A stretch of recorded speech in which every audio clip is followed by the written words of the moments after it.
In this video, I want to talk about this upcoming November tornado outbreak.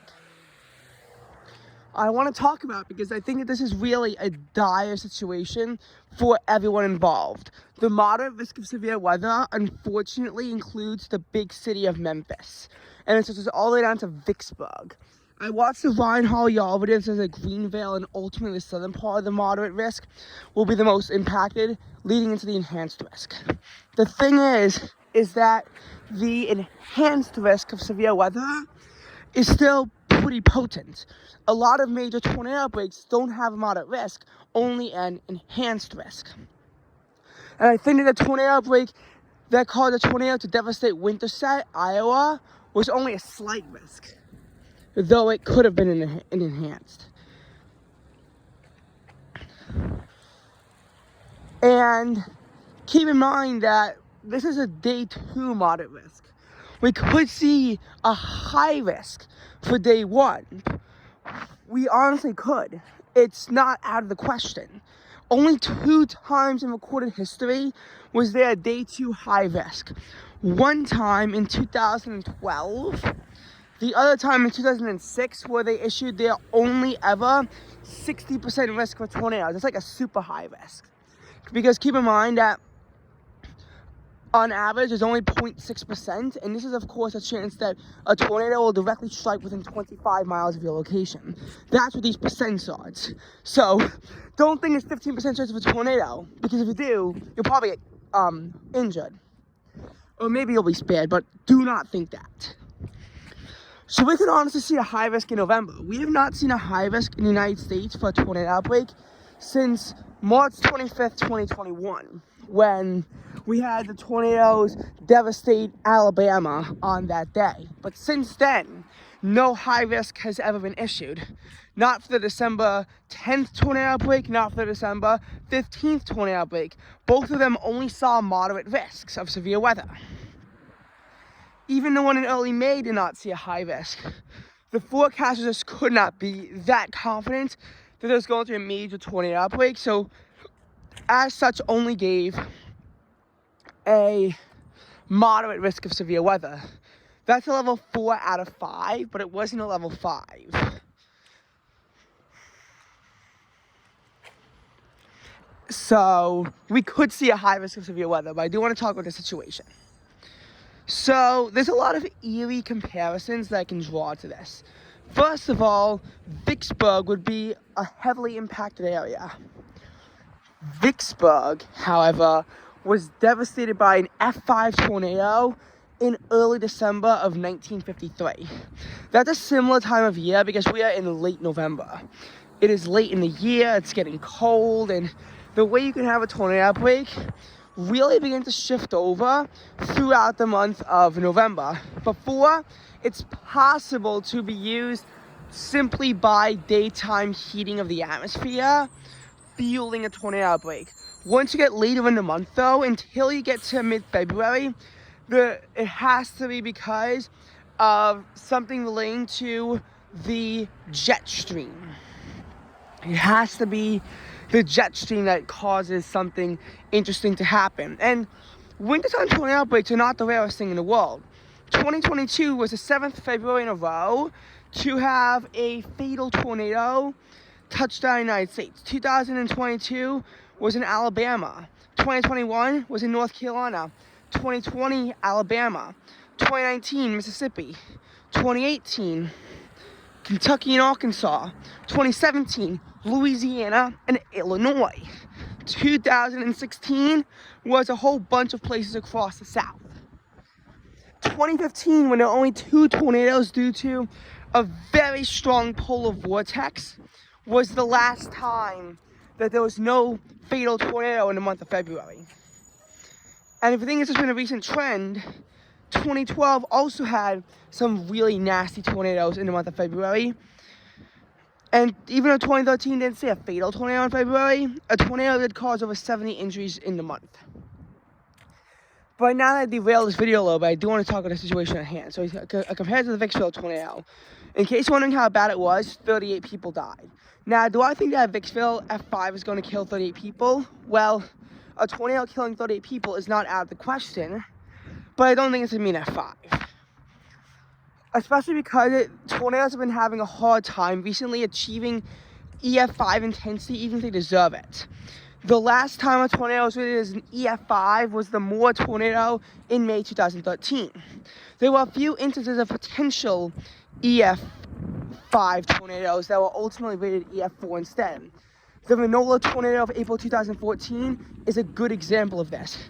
There were also a few tornadoes from May 2016 that could have been rated EF5, but ultimately were not rated EF5. While a lot of people thought that the Mayfield tornado was a potential EF5, the NWS has actually pretty much shot it down and said that without new evidence, it could not be an EF5, and that everything had to be used to, well, you know, there was nothing that could even be a sign of EF5 intensity.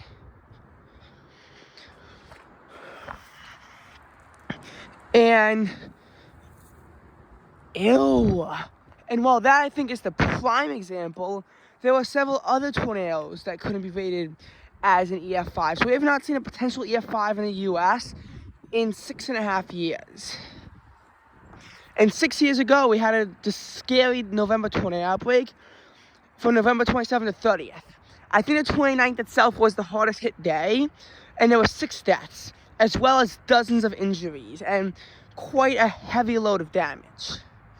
The NCDC results for the tornadoes are ultimately pretty limited, so not that much is actually known about the tornado event. But what is known is that 6 people died, either 48 or 55 people were injured, forgot which number, and while the NCDC only estimates $3.7 million in damage, the estimated economic loss calculated by AON is believed to be, I forgot the range, anything from like $250 million to $350 million in damage. In case you wonder what estimated economic loss is, that's like the total loss. So like NCDC is only going to measure property damage from tornadoes. AON is going to calculate the estimated amounts of just like lost revenue. So it's going to calculate like long-term impacts, and it's going to estimate them. If the NOAA estimates that an event will cause over $1 billion in damage, they will use estimated economic loss as well. That's when AON begins to become inferior, because now the U.S. government is providing an actual total damage estimate, whereas with NCDC, those are not total damage estimates, and usually they're subset into AON's calculations. Anyway, as far as this tornado outbreak goes, so another scary comparison I want to draw to this is the December 10th to 11th tornado outbreak of last year. That also had a moderate risk that was just a little bit further to the north. And we know how bad that outbreak was. That surpassed the Vicksburg tornado outbreak to become the deadliest tornado outbreak in the month of December. In recent times, it's been hard for a tornado one to actually clinch the deadliest. The early March 2012 tornado outbreak became second deadliest, but still lost to the Candlestick Park tornado. While a February tornado outbreak killing 57 people sounds impressive and should be the deadliest of the month, a February 1971 tornado outbreak around the Mississippi River actually caused 123 deaths.